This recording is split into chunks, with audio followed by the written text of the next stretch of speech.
আপনার জীবনে অর্ধাঙ্গিনীর ভূমিকা কি হতে পারে? আপনি বলবেন সেরকমই যেমন আমার জীবনে রুক্মিণীর ভূমিকা।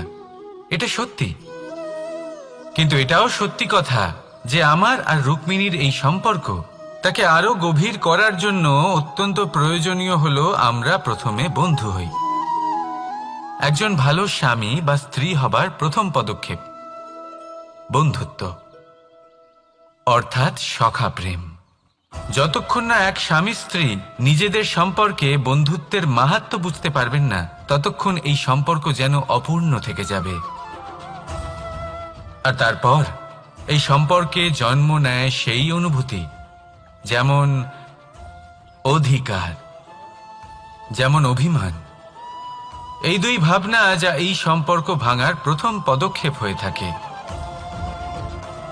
সেই জন্য নিজের দাম্পত্য জীবনে অধিকার ফলানোর আগে নিজেকে জিজ্ঞাসা করুন, আপনি কি আপনার জীবনসঙ্গীর সব থেকে ভালো সখা হতে পেরেছেন? সম্পর্ক আরো উন্নত হবে। রাধা রাধা। ধৈর্য, এই ধৈর্য কি কোনো গুণ, কোনো অনুভূতি, কোনো দৃষ্টিভঙ্গি? আমার জন্য ধৈর্য এক বাহন। আপনি হয়তো ভাবছেন এই কেমন বাহন? বাহন তো ঘোড়া হতে পারে, হাতি হতে পারে, উটও হতে পারে, কিন্তু ধৈর্যকে বাহন বানানো মানে? চলুন আপনাকে একটা কথা বোঝাই। পৃথিবীতে এমন কোনো বাহন নেই যে তার আরোহীকে আছড়ে ফেলেনি। সেটা উট হোক বা হাতি হোক বা ঘোড়া হোক, চলতে চলতে কখনো নড়বড় করেই বসে। তারপর সেই আরোহী পড়ে কারোর পায়, তারপর পড়ে তার নিজের নজরে। কিন্তু ধৈর্যরূপী বাহন কখনো কাউকে ফেলে না, কখনো না। না সেই আরোহী কারোর পায়ে পড়ে, আর না তো নিজের নজরে। কারণ ধৈর্য আপনাকে বিবেক প্রদান করে, বিবেক আপনাকে পরিকল্পনায় সাহায্য করে, আর পরিকল্পনা প্রদান করে আপনাকে শক্তি, আপনার লক্ষ্যের দিকে অগ্রসর হওয়া। বুঝলেন? ধৈর্যকে সঙ্গে রাখুন, নিজেকে আরো ধৈর্যশীল করে তুলুন। এই ধৈর্যের সাহায্যে আরোহণ করে দেখুন কিভাবে এই বাহন আপনাকে আপনার গন্তব্যে পৌঁছে দেবে। রাধা রাধা। অনেকে আমাকে অনেকবার জিজ্ঞেস করেছেন যে কানাই, রুক্মিণী হলো তোমার অর্ধাঙ্গিনী, তাহলে কেন ওর এই যাত্রা এত কঠিন হলো? কেন তোমার এই অগাধ অখণ্ড ভালোবাসা পাওয়ার জন্য ওকে এত কঠিন পরীক্ষার সম্মুখীন হতে হলো? আসুন আমি আপনাকে একটা কথা বোঝাই। অগাধ অখণ্ড ভালোবাসার এই পথ তা তো কঠিনই হবে। এবার এরকমই এক যাত্রা করতে হয়েছে রুক্মিণীকে, পরিশুদ্ধ ভালোবাসা বুঝতে পারার যাত্রা।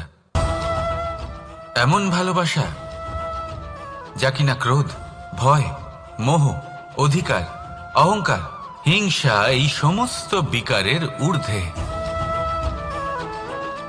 এবার এই যাত্রায় ওকে সাহায্য করবে রাধা। আর শুধু তাই নয়, আমি আপনাকে বলি, সংসারের প্রত্যেক নারী এই যাত্রা করে থাকেন। এবার যে নারী এই যাত্রার শেষ পর্যন্ত পৌঁছতে পারেন, তিনি এক উচ্চ স্তরে পৌঁছে যেতে পারেন, যেখানে তাকে বলা হয় অর্ধাঙ্গিনী। রাধা রাধা। সমস্যা।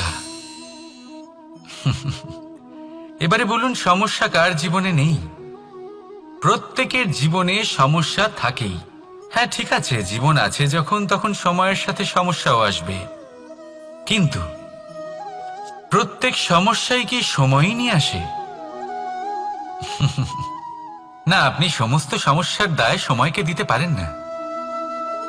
বেশিরভাগ সমস্যা তো এমন হয়ে থাকে যাদের আমরা নিজেরাই ডেকে আনি। হে সমস্যা, এসো, আমি তোমার জন্য অপেক্ষা করছি। কিভাবে? এবার এটা নির্ভর করছে আপনার হ্যাঁ বা না এর ওপরে। বেশিরভাগ সমস্যাই এই জন্য আসে যেহেতু আমরা বারবার হ্যাঁ বলতে থাকি, আর বেশিরভাগ সমস্যা এই জন্যই আসে যেহেতু আমরা সঠিক সময় না বলতে পারি না। সেই জন্য না ভেবেচিন্তে কোনো কথা বা কোনো প্রস্তাবের সমর্থন করলে তা আপনাকে খুব বড় বিপদে ফেলে দিতে পারে। সেইখানেই কখনো না না বলতে পারা তা আপনাকে তার থেকেও বড় বিপদে ফেলে দিতে পারে। তাই মনে রাখবেন, এই অত্যন্ত জরুরি শিক্ষা। সব সময় খুব ভেবে চিন্তেই হ্যাঁ বলবেন আর দৃঢ়তার সাথে না বলবেন। আর বিশ্বাস করুন, আপনার জীবন অত্যন্ত সুখময় হয়ে যাবে। তাহলে আসুন আমার সাথে ভালোবেসে বলুন, রাধা রাধা। বিবাহ। একজন নারীর জীবনে বিবাহের গুরুত্ব কতটা? আসুন আমরা কথা বলি রুক্মিণীকে নিয়ে। একজন নারী যিনি পবিত্র মানসিকতা নিয়ে কাউকে ভালোবেসেছেন, তাকে বিয়ে করতে চেয়েছেন। এবার বিয়ে মানে কাউকে পাওয়া, মানে কারোর হাত ধরে আগামী সমস্ত জীবন তার সাথে কাটিয়ে দেওয়া। এবার আমার হাত ধরে রুক্মিণী বিয়ের সুখ তো নিশ্চয়ই পেয়েছে, কিন্তু ওর এই প্রেমের যাত্রা এর অন্ত হলো না, বরং তা শুরু হলো। এবার রুক্মিণীর জীবনে সেই অধ্যায় শুরু হয়ে গেছে, যেখানে ওকে সেই মানুষকে বুঝতে হবে যার হাত ধরে সমস্ত জীবন অতিবাহিত করার সিদ্ধান্ত নিয়েছে সে। এবার এরকম একটা সময় প্রত্যেকের জীবনে এসে থাকে। প্রত্যেকের মানে আপনারও। আপনার জীবনেও এমন এক সময় আসবে, তার জন্য তৈরি থাকুন। নিজের মনে যা যা বিকার আছে তা কোথাও ত্যাগ করে আসুন, আর পরিশুদ্ধ ভালোবাসা দিয়ে, পবিত্র মন দিয়ে নিজের জীবন সাথীকে বোঝার চেষ্টা করুন, কোনো আশা না রেখে। যদি এরকম করতে পারেন তবেই কঠিন পরীক্ষায় উত্তীর্ণ হবেন, নয়তো নয়। রাধা রাধা। এই পুষ্প দেখতে পাচ্ছেন আপনি? কি সুন্দর এই পুষ্প। সবাই চায় এরকম কোনো এক পুষ্প সে নিজের করে নেবে, নিজের কাছে রাখবে। এবার ভাবুন, এই পুষ্প যে সম্মান পায় তা কিসের জন্য পায়? শুধু কি তাকে সুন্দর দেখতে বলে? আসুন আপনাকে একটা কথা বোঝাই। এই ফুল যখন গাছে থাকে তখন এই রূপ আমাদের আকর্ষণ করে। এই ফুল দিয়ে যদি আপনি মালা বানান, কোনো মূর্তিতে দেন, তাহলে তা সম্মানের নিদর্শন হয়। এবার এই ফুলই যদি আপনি বিছানাতে ছড়িয়ে দেন, তাহলে সেই দৃশ্য দেখে সেই সুবাসে আপনার মন পুলকিত হয়ে ওঠে। কিন্তু ভাবুন, এই পুষ্পই যদি আপনি চিতায় সাজান, তাহলে এই পুষ্পকে আর কেউ সম্মান করে না। একই রকম কথা, সেই একই পুষ্প এক পরিস্থিতিতে সম্মান পাচ্ছে, এক পরিস্থিতিতে নয়। কেন? কারণ এতেই লুকিয়ে রয়েছে একটা গুরুত্বপূর্ণ শিক্ষা। এর সারমর্ম হলো এটাই যে এই সম্মান ব্যক্তি বা বস্তুকে করা হয় না, সম্মান করা হয় সময় এবং পরিস্থিতিকে। এবার এই যে সময়, তা কখনোই আমাদের বশে থাকে না, আমাদের বশে থাকে পরিস্থিতি। আমাদের পরিস্থিতি কেমন হবে তার সিদ্ধান্ত স্বয়ং আমরাই নিই, আর যেরকম আমাদের পরিস্থিতি হবে সেরকমই আমাদের সম্মান করা হবে। তাহলে আসুন আমার সাথে ভালোবেসে বলুন, রাধা রাধা। সাফল্য। সাফল্য এই পৃথিবীতে কে না পেতে চান? প্রত্যেক মানুষ চান যেন সাফল্য নিজে এসে তার কাছে ধরা দেয়। এবার সাফল্য তাদের কাছে এসে ধরা দেয় যারা নিজের পা ধরাতলে রেখে চলেন, যারা স্বপ্নের জগতে বিচরণ না করে বাস্তবের মাটিতে পা রেখে চলেন, এবং তাও দৃঢ়তার সাথে। সাফল্য তারা পান না যারা বাড়িতে বসে বসে শুধু স্বপ্ন দেখেন। সাফল্য নিজে থেকে তাদের কাছেই আসে যারা নিরন্তর চেষ্টা করেন, যারা পরিশ্রম করেন আর নিজের এই জীবনকে অন্যের কাছে সফল করে দেখান। তাহলে সিদ্ধান্ত হলো আপনার। সফল সবাই হতে চান, স্বপ্ন সবাই সার্থক করতে চান।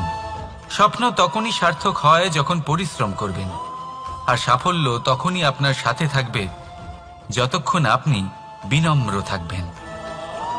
তাহলে আসুন আমার সাথে ভালোবেসে বলুন, রাধা রাধা। আপনি কখনো কোনো ঝর্ণার ধারে বসে থাকুন আর সেই ধ্বনি শুনতে থাকুন। আহা হা হা, সেই ধ্বনি মনকে শান্ত করে দেয়, আমাদের মধ্যে এক আনন্দের সঞ্চার করে। একেই আমি বলি নৈসর্গিক সঙ্গীত। কখনো ভেবে দেখেছেন এই সঙ্গীত উৎপন্ন করার জন্য জলকে কত পরিশ্রম করতে হয়, কি না করতে হয়? ভেবে দেখুন সেই জল কোথা কোথা থেকে পড়েছে, কত কত পাথরের সাথে ধাক্কা খেয়েছে, কত তীক্ষ্ণ পাথরের সাথে সম্মুখীন হয়েছে, তাকে কিভাবে পার করেছে, নিজের শরীরের সাথে লেগে থাকা সেই পাথরের সাথে কিভাবে সংঘর্ষ করেছে, কিভাবে সামনে এগিয়েছে। ভাবুন, এই সব কিছু হওয়ার পরেই সেই সঙ্গীত উৎপন্ন হয়েছে। এই ঝর্ণার এই মধুর সঙ্গীত কখনো আপনার কান পর্যন্ত পৌঁছতই না যদি সেই জলের বিরোধিতা করার জন্য সেই পাথর না থাকতো। এর সারমর্ম কি হতে পারে? সারমর্ম হলো একটাই, এই সব বাধার সম্মুখীন হন, এদের থেকে দূরে পালাবেন না, কারণ এই বাধা হলো নৈসর্গিক। সবার জীবনে এই বাধা রয়েছে, তার সম্মুখীন হন, জীবনের সামনে এগোন। আর আপনিও নিজের ভেতর থেকে সৃষ্টি করুন এই নৈসর্গিক সঙ্গীত, আর এই সংসারে ছড়িয়ে দিন শান্তি আর প্রসন্নতা। রাধা রাধা। সংসারে নিয়তি অনেক কিছু নির্ধারণ করে, যেমন প্রত্যেকটি জিনিসের সীমারেখা। শরীরের মধ্যে থাকা জল, তার মাত্রাও এই নিয়তি নির্ধারিত করে রেখেছে। কি করে? দেখুন, যদি সঠিক সময়ে আপনি পরিশ্রম করে নিজের ঘাম না ঝরান, তাহলে কিছু সময় পরে আপনার চোখের জল অবশ্যই ঝরবে। কারণ সবকিছু যদি ভাগ্যের জোরে পেয়ে যাওয়া যায়, তাকে কর্মের দ্বারা সামলে রাখতে হয়। যদি পরিশ্রম করতে থাকেন, তাহলে যা পেয়েছেন তা সামলে রাখতে পারবেন, আর যা যা আপনি পেতে চান তা অবশ্যই পাবেন। কিন্তু যদি পরিশ্রমের থেকে দূরে থাকেন, তাহলে যা পেয়েছেন তা তো হারিয়ে ফেলবেনই, আর যা পেতে চান তার তো কোনো প্রশ্নই ওঠে না, আর বয়ে যাবে শুধুমাত্র অশ্রু। এবার সিদ্ধান্ত আপনার। কি ঝরাতে চাইবেন আপনি? ঘাম নাকি অশ্রু? রাধা রাধা। এই জীবনে মানুষ শুধু তিনটি জিনিসের পেছনে ছোটে: ছায়া অর্থাৎ সঙ্গী সম্মান, কায়া অর্থাৎ সুন্দর বলিষ্ঠ শরীর, আর তৃতীয় হল মায়া অর্থাৎ ঐশ্বর্য। এবার অবাক করার মতো বিষয় হলো, সময় এলে পরে এই তিনটি বস্তুই সবার আগে আপনাকে ত্যাগ করে।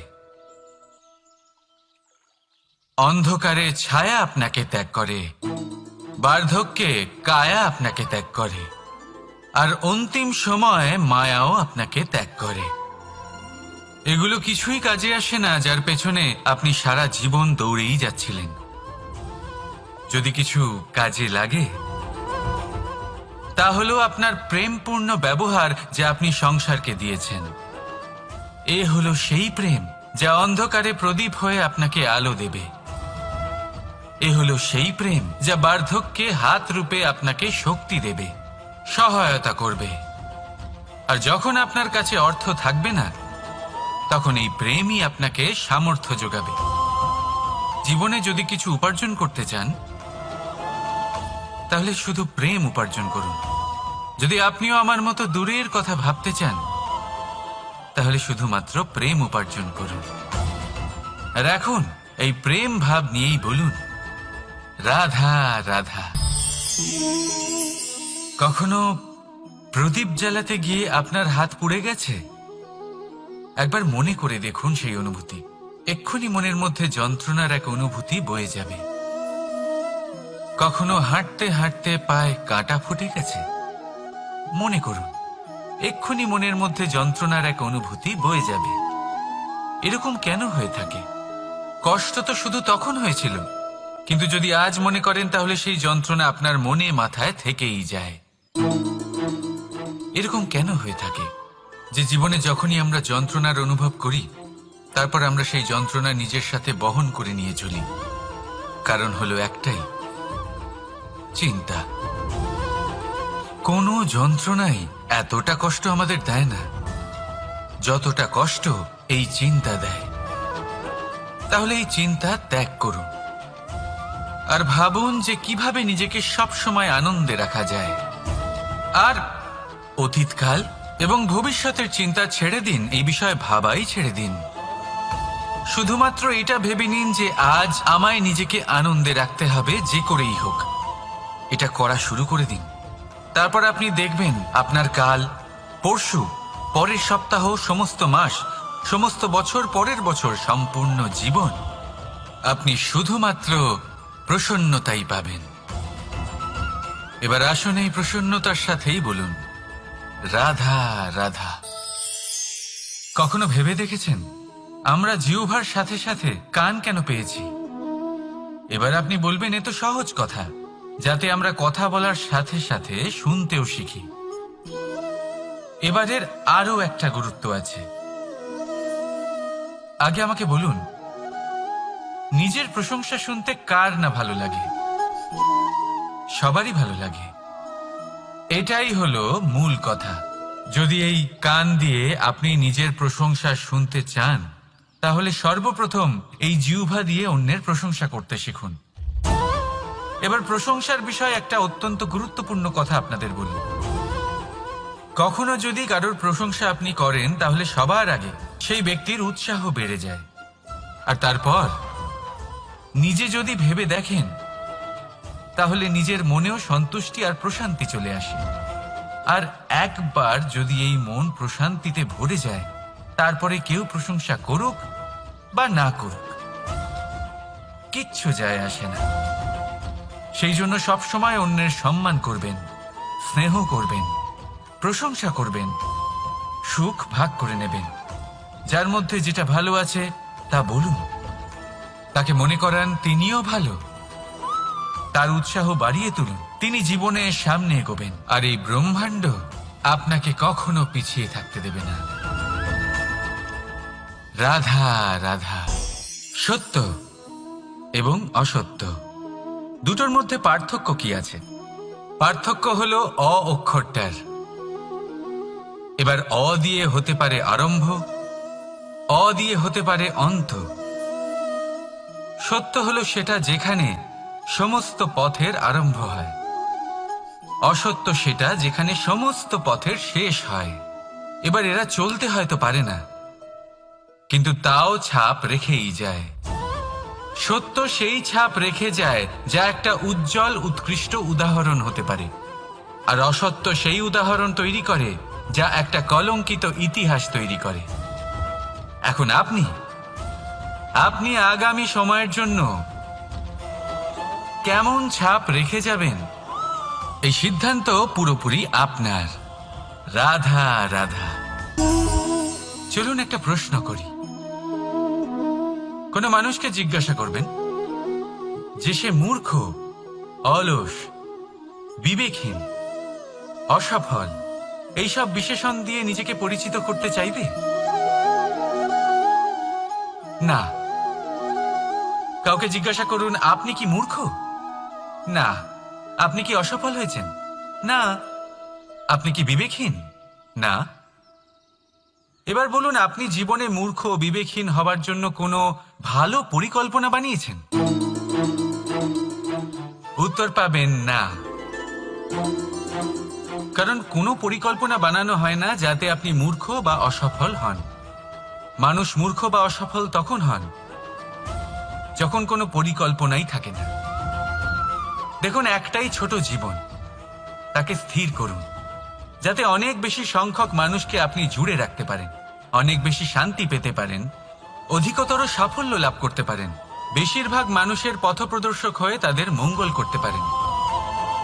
অসফল হয়ে বাড়িতে বসে থাকার চেয়ে ভালো হলো যে আপনি একটা পরিকল্পনা করে অসফল হন, কারণ তখন আপনার কাছে আরো একটা বিকল্প থাকবে, একটা নতুন পরিকল্পনা বানানোর, তাকে সার্থক করার। কারণ এমন কোনো পরিকল্পনা তো অবশ্যই থাকবে যা আপনাকে আপনার লক্ষ্যে পৌঁছে দেবে, তাই তো? রাধা রাধা। সূর্য, কারোর জন্য হলেন শক্তিদাতা ঈশ্বর, আবার কোনো প্যাঁচার জন্য হলো চোখ বন্ধ করে দেওয়ার মতো তীব্র আলো। নদী, কারোর জন্য হলো তৃষ্ণা মেটানোর স্রোত, আবার কারোর জন্য বন্যারূপী বিনাশকারী আশঙ্কা। সাগর, কারোর জন্য হলো নোনা জলের ভাণ্ডার, আবার কারোর জন্য অগন্তি প্রাণী জগতের সম্ভার। প্রশ্ন হলো, প্রত্যেক ব্যক্তির জন্য প্রত্যেক অনুভূতি বা বস্তুর সারমর্ম আলাদা কেন হয়ে থাকে? যা কারোর জন্য হলো বিষ, তা অন্য কারোর জন্য অমৃত কেন?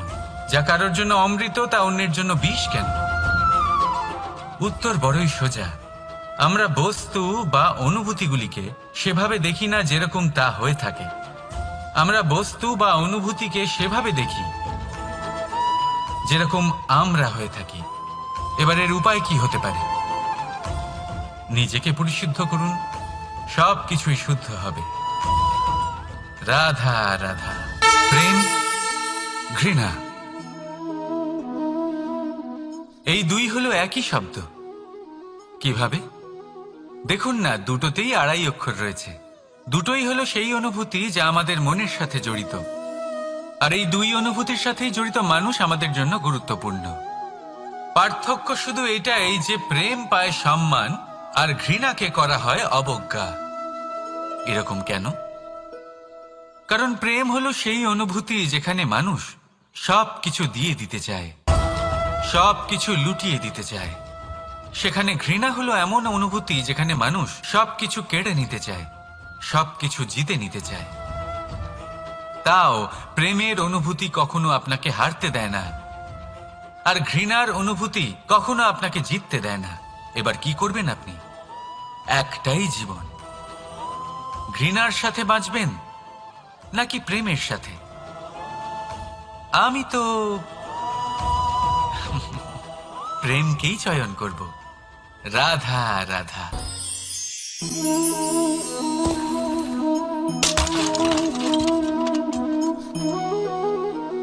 এ কি হলো? আমি আঘাত পেতেই এটা হাত থেকে পড়ে গেল কেন? ভেঙে গেল কেন? এবার আপনি বলবেন, এরকমই তো হয়ে থাকে এই জীবনে, এই সংসারে। আঘাত লাগার পরে আমাদের হাতে যা থাকে তা পড়ে যায়, যা তৈরি হয় তা ভেঙেও যায়। কিন্তু এটা কি সত্যি?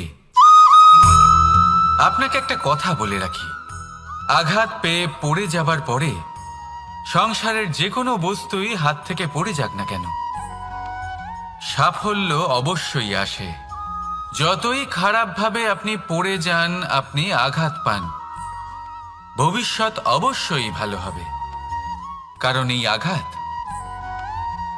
অসফলতা, এই অসুবিধা, এগুলো আমাদের এমনভাবে পরিশুদ্ধ করে যেমন আগুন সোনাকে করে থাকে। সেই জন্য জীবনে শুধু সামনে এগোতে থাকুন, দৃঢ়তার সাথে এগোতে থাকুন, আর কখনো আঘাত পেয়ে পড়ে যেতে ভয় পাবেন না। কারণ এটা আসন্ন সাফল্যের সংকেত। আর সাফল্য তখনই আসবে যখন আপনি পড়ে যাবেন, যখন আপনি আবার উঠে দাঁড়াবেন এবং আপনি আবার জীবনে সামনে এগোতে থাকবেন। রাধা রাধা। সময় অত্যন্ত কঠোর প্রভু। আপনি অনেক লোককে এটা বলতে শুনে থাকবেন, আমার কাছে এত সময় নেই, এই কাজে আসলে অনেক সময় লেগে যাবে, এই বিষয়ে ভাবার জন্য আমার সময় লাগবে। আচ্ছা, আমি আপনাকে একটা কথা বলে রাখি, যদি আপনি এটা নিশ্চিত করার জন্য বেশি সময় নিয়ে ফেলেন যে আপনার কি করা উচিত, তাহলে সময় এটা নিশ্চয়ই করে নেবে যে আপনার সাথে কি করা যেতে পারে। কারণ এই সময় এ কিন্তু অত্যন্ত কঠোর।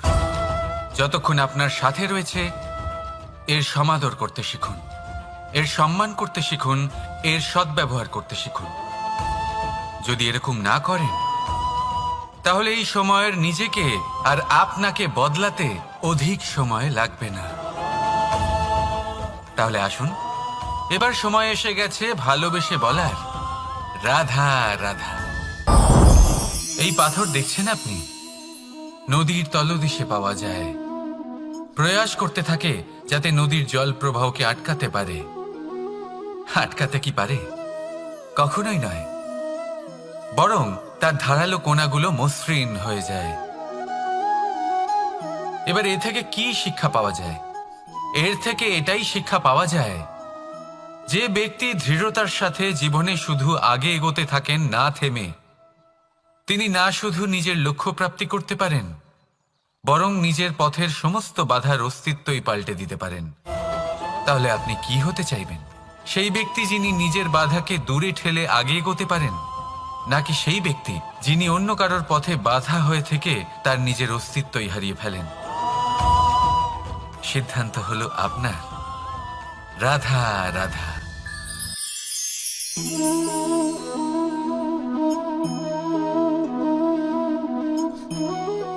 এই শুকনো পাতা দেখতে পাচ্ছেন? এটা কখনো গাছের ডালে ছিল, সবুজ তরতাজা, বৃক্ষকে পুষ্টি দান করত। কিন্তু যেই এটা শুকিয়ে গেল, যেই ও পুষ্টি সরবরাহ করা বন্ধ করে দিল, ওকে ফেলে দেওয়া হলো। এবার আপনি বলবেন, এটাই তো হলো সত্যি, এটাই তো হলো সংসারের তিক্ত সত্যি। এই সংসার ততক্ষণ পর্যন্তই আপনাকে নিজের সাথে রাখবে যতক্ষণ আপনি নিজেকে উপযুক্ত বানিয়ে রাখতে পারবেন। আমি এটা বলবো না যে এটা হলো মিথ্যে, কিন্তু এটা অবশ্যই বলবো যে এটা সম্পূর্ণ সত্যি নয়। সম্পূর্ণ সত্যি হলো এটাই যে যদি আপনি চান, তাহলে চিরকালের জন্য সংসারকে পুষ্টি দান করতে পারেন, আর চিরকালের জন্য সংসার আপনাকে নিজের সঙ্গে রাখতে পারে। কিভাবে? এই শুকনো পাতার উদাহরণই আপনাকে দিচ্ছি। এই শুকনো পাতা প্রথমে টুকরো হবে, তারপরে বৃষ্টির জলের সাথে গলে যাবে, তারপর সার হবে, তারপর সেই বৃক্ষের গোড়াতেই সমাহিত হবে, একটা নতুন অঙ্কুরকে একটা নতুন জীবন দেবে। তাহলে আপনি ভাবুন, আপনি নিজের জীবনের সাথে কি করতে চান? যদি কখনো আপনি পড়ে যান, অসফল হয়ে থাকেন, তাহলে আপনি কি এই উৎসাহ হারিয়ে ফেলবেন, নাকি আবার উঠে দাঁড়াবেন আর আবার এক নতুন সংসারের রচনা করবেন? সিদ্ধান্ত আপনার। রাধা রাধা।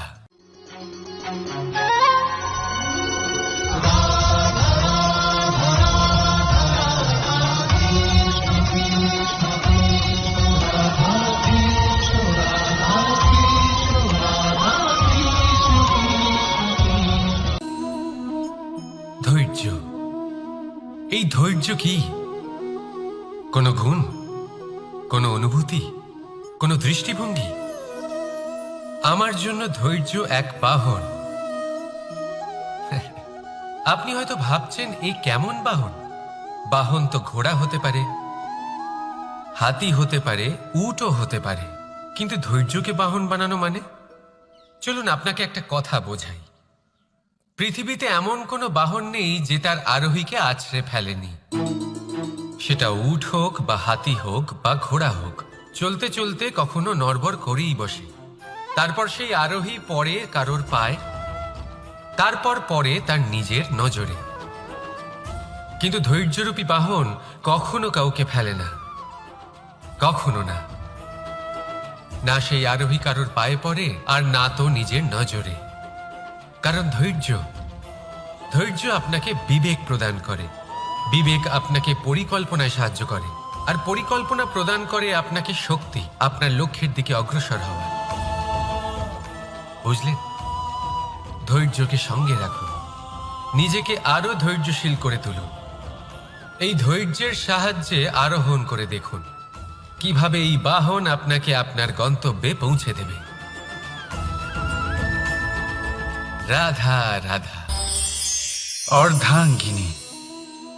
আপনার জীবনে অর্ধাঙ্গিনীর ভূমিকা কি হতে পারে? আপনি বলবেন, সেরকমই যেমন আমার জীবনে রুক্মিণীর ভূমিকা।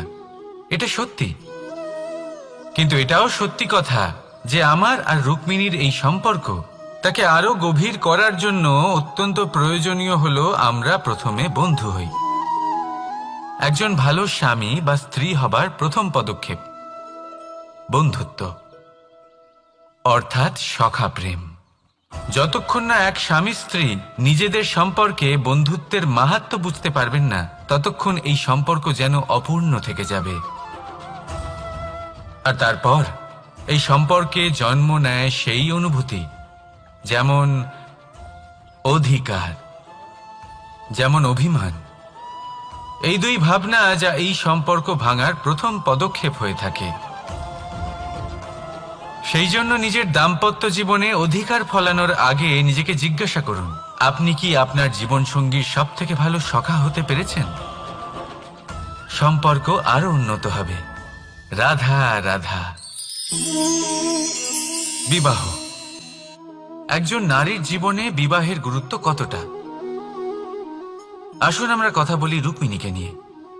একজন নারী যিনি পবিত্র মানসিকতা নিয়ে কাউকে ভালোবেসেছেন, তাকে বিয়ে করতে চেয়েছেন। এবার বিয়ে মানে কাউকে পাওয়া, মানে কারোর হাত ধরে আগামী সমস্ত জীবন তার সাথে কাটিয়ে দেওয়া। এবার আমার হাত ধরে রুক্মিণী বিয়ের সুখ তো নিশ্চয়ই পেয়েছে, কিন্তু ওর এই প্রেমের যাত্রা, এর অন্ত হলো না, বরং তা শুরু হলো। এবার রুক্মিণীর জীবনে সেই অধ্যায় শুরু হয়ে গেছে, যেখানে ওকে সেই মানুষকে বুঝতে হবে যার হাত ধরে সমস্ত জীবন অতিবাহিত করার সিদ্ধান্ত নিয়েছে সে। এবার এরকম একটা সময় প্রত্যেকের জীবনে এসে থাকে। প্রত্যেকের মানে আপনারও। আপনার জীবনেও এমন এক সময় আসবে, তার জন্য তৈরি থাকুন। নিজের মনে যা যা বিকার আছে তা কোথাও ত্যাগ করে আসুন, আর পরিশুদ্ধ ভালোবাসা দিয়ে, পবিত্র মন দিয়ে নিজের জীবন সাথীকে বোঝার চেষ্টা করুন, কোনো আশা না রেখে। যদি এরকম করতে পারেন তবেই কঠিন পরীক্ষায় উত্তীর্ণ হবেন, নয়তো নয়। রাধা রাধা। অনেকে আমাকে অনেকবার জিজ্ঞেস করেছেন যে কানাই, রুক্মিণী হলো তোমার অর্ধাঙ্গিনী, তাহলে কেন ওর এই যাত্রা এত কঠিন হলো? কেন তোমার এই অগাধ অখণ্ড ভালোবাসা পাওয়ার জন্য ওকে এত কঠিন পরীক্ষার সম্মুখীন হতে হলো? আসুন আমি আপনাকে একটা কথা বোঝাই। অগাধ অখণ্ড ভালোবাসার এই পথ, তা তো কঠিনই হবে। এবার এরকমই এক যাত্রা করতে হয়েছে রুক্মিণীকে, পরিশুদ্ধ ভালোবাসা বুঝতে পারার যাত্রা। এমন ভালোবাসা যা কিনা ক্রোধ, ভয়, মোহ, অধিকার, অহংকার, হিংসা এই সমস্ত বিকারের ঊর্ধ্বে। এবার এই যাত্রায় ওকে সাহায্য করবে রাধা। আর শুধু তাই নয়, আমি আপনাকে বলি, সংসারের প্রত্যেক নারী এই যাত্রা করে থাকেন। এবার যে নারী এই যাত্রার শেষ পর্যন্ত পৌঁছতে পারেন, তিনি এক উচ্চ স্তরে পৌঁছে যেতে পারেন, যেখানে তাকে বলা হয় অর্ধাঙ্গিনী। রাধা রাধা। সমস্যা। এবারে বলুন, সমস্যা কার জীবনে নেই? প্রত্যেকের জীবনে সমস্যা থাকেই। হ্যাঁ ঠিক আছে, জীবন আছে যখন, তখন সময়ের সাথে সমস্যাও আসবে, কিন্তু প্রত্যেক সমস্যাই কি সময়ই নিয়ে আসে? না, আপনি সমস্ত সমস্যার দায় সময়কে দিতে পারেন না। বেশিরভাগ সমস্যা তো এমন হয়ে থাকে যাদের আমরা নিজেরাই ডেকে আনি। হে সমস্যা, এসো, আমি তোমার জন্য অপেক্ষা করছি। কিভাবে? এবার এটা নির্ভর করছে আপনার হ্যাঁ বা না এর ওপরে। বেশিরভাগ সমস্যাই এই জন্য আসে যেহেতু আমরা বারবার হ্যাঁ বলতে থাকি, আর বেশিরভাগ সমস্যা এই জন্যই আসে যেহেতু আমরা সঠিক সময় না বলতে পারি না। সেই জন্য না ভেবেচিন্তে কোনো কথা বা কোনো প্রস্তাবের সমর্থন করলে তা আপনাকে খুব বড় বিপদে ফেলে দিতে পারে। সেইখানেই কখনো না না বলতে পারা, তা আপনাকে তার থেকেও বড় বিপদে ফেলে দিতে পারে। তাই মনে রাখবেন এই অত্যন্ত জরুরি শিক্ষা, সব সময় খুব ভেবেচিন্তেই হ্যাঁ বলবেন, আর দৃঢ়তার সাথে না বলবেন। আর বিশ্বাস করুন, আপনার জীবন অত্যন্ত সুখময় হয়ে যাবে। তাহলে আসুন আমার সাথে ভালোবেসে বলুন, রাধা রাধা। সাফল্য। সাফল্য এই পৃথিবীতে কে না পেতে চান? প্রত্যেক মানুষ চান যেন সাফল্য নিজে এসে তার কাছে ধরা দেয়। এবার সাফল্য তাদের কাছে এসে ধরা দেয় যারা নিজের পা ধরাতলে রেখে চলেন, যারা স্বপ্নের জগতে বিচরণ না করে বাস্তবের মাটিতে পা রেখে চলেন এবং তাও দৃঢ়তার সাথে।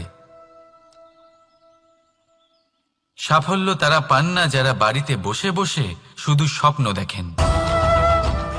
সাফল্য নিজে থেকে তাদের কাছেই আসে যারা নিরন্তর চেষ্টা করেন, যারা পরিশ্রম করেন আর নিজের এই জীবনকে অন্যের কাছে সফল করে দেখান। তাহলে সিদ্ধান্ত হলো আপনার। সফল সবাই হতে চান, স্বপ্ন সবাই সার্থক করতে চান। স্বপ্ন তখনই সার্থক হয় যখন পরিশ্রম করবেন, আর সাফল্য তখনই আপনার সাথে থাকবে যতক্ষণ আপনি বিনম্র থাকবেন। তাহলে আসুন আমার সাথে ভালোবেসে বলুন, রাধা রাধা। এই পুষ্প দেখতে পাচ্ছেন আপনি? কি সুন্দর এই পুষ্প। সবাই চায় এরকম কোনো এক পুষ্প সে নিজের করে নেবে, নিজের কাছে রাখবে। এবার ভাবুন, এই পুষ্প যে সম্মান পায় তা কিসের জন্য পায়? শুধু কি তাকে সুন্দর দেখতে বলে? আসুন আপনাকে একটা কথা বোঝাই। এই ফুল যখন গাছে থাকে তখন এই রূপ আমাদের আকর্ষণ করে। এই ফুল দিয়ে যদি আপনি মালা বানান, কোনো মূর্তিতে দেন, তাহলে তা সম্মানের নিদর্শন হয়। এবার এই ফুলই যদি আপনি বিছানাতে ছড়িয়ে দেন, তাহলে সেই দৃশ্য দেখে সেই সুবাসে আপনার মন পুলকিত হয়ে ওঠে। কিন্তু ভাবুন, এই পুষ্পই যদি আপনি চিতায় সাজান, তাহলে এই পুষ্পকে আর কেউ সম্মান করে না। এ কিরকম কথা? সেই একই পুষ্প এক পরিস্থিতিতে সম্মান পাচ্ছে, এক পরিস্থিতিতে নয়। কেন? কারণ এতেই লুকিয়ে রয়েছে একটা গুরুত্বপূর্ণ শিক্ষা। এর সারমর্ম হলো এটাই যে এই সম্মান ব্যক্তি বা বস্তুকে করা হয় না, সম্মান করা হয় সময় এবং পরিস্থিতিকে। এবার এই যে সময়, তা কখনোই আমাদের বশে থাকে না। আমাদের বশে থাকে পরিস্থিতি। আমাদের পরিস্থিতি কেমন হবে তার সিদ্ধান্ত স্বয়ং আমরাই নিই। আর যেরকম আমাদের পরিস্থিতি হবে সেরকমই আমাদের সম্মান করা হবে। তাহলে আসুন আমার সাথে ভালোবেসে বলুন, রাধা রাধা। আপনি কখনো কোনো ঝর্ণার ধারে বসে থাকুন আর সেই ধ্বনি শুনতে থাকুন। আহা হা হা, সেই ধ্বনি মনকে শান্ত করে দেয়, আমাদের মধ্যে এক আনন্দের সঞ্চার করে। একেই আমি বলি নৈসর্গিক সঙ্গীত। কখনো ভেবে দেখেছেন এই সঙ্গীত উৎপন্ন করার জন্য জলকে কত পরিশ্রম করতে হয়, কি না করতে হয়? ভেবে দেখুন, সেই জল কোথা কোথা থেকে পড়েছে, কত কত পাথরের সাথে ধাক্কা খেয়েছে, কত তীক্ষ্ণ পাথরের সাথে সম্মুখীন হয়েছে, তাকে কিভাবে পার করেছে, নিজের শরীরের সাথে লেগে থাকা সেই পাথরের সাথে কিভাবে সংঘর্ষ করেছে, কিভাবে সামনে এগিয়েছে। ভাবুন, এই সব কিছু হওয়ার পরেই সেই সঙ্গীত উৎপন্ন হয়েছে। এই ঝর্ণার এই মধুর সঙ্গীত কখনো আপনার কান পর্যন্ত পৌঁছতই না যদি সেই জলের বিরোধিতা করার জন্য সেই পাথর না থাকত। এর সারমর্ম কি হতে পারে? সারমর্ম হলো একটাই, এই সব বাধার সম্মুখীন হন, এদের থেকে দূরে পালাবেন না। কারণ এই বাধা হলো নৈসর্গিক। সবার জীবনে এই বাধা রয়েছে, তার সম্মুখীন হন, জীবনে সামনে এগোন। আর আপনিও নিজের ভেতর থেকে সৃষ্টি করুন এই নৈসর্গিক সঙ্গীত, আর এই সংসারে ছড়িয়ে দিন শান্তি আর প্রসন্নতা। রাধা রাধা। সংসারে নিয়তি অনেক কিছু নির্ধারণ করে, যেমন প্রত্যেকটি জিনিসের সীমারেখা। শরীরের মধ্যে থাকা জল, তার মাত্রাও এই নিয়তি নির্ধারিত করে রেখেছে। কি করে? দেখুন, যদি সঠিক সময়ে আপনি পরিশ্রম করে নিজের ঘাম না ঝরান, তাহলে কিছু সময় পরে আপনার চোখের জল অবশ্যই ঝরবে। কারণ সবকিছু যদি ভাগ্যের জোরে পেয়ে যাওয়া যায়, তাকে কর্মের দ্বারা সামলে রাখতে হয়। যদি পরিশ্রম করতে থাকেন তাহলে যা পেয়েছেন তা সামলে রাখতে পারবেন, আর যা যা আপনি পেতে চান তা অবশ্যই পাবেন। কিন্তু যদি পরিশ্রমের থেকে দূরে থাকেন তাহলে যা পেয়েছেন তা তো হারিয়ে ফেলবেনই, আর যা পেতে চান তার তো কোনো প্রশ্নই ওঠে না, আর বয়ে যাবে শুধুমাত্র অশ্রু। এবার সিদ্ধান্ত আপনার, কি ঝরাতে চাইবেন আপনি, ঘাম নাকি অশ্রু? রাধা রাধা।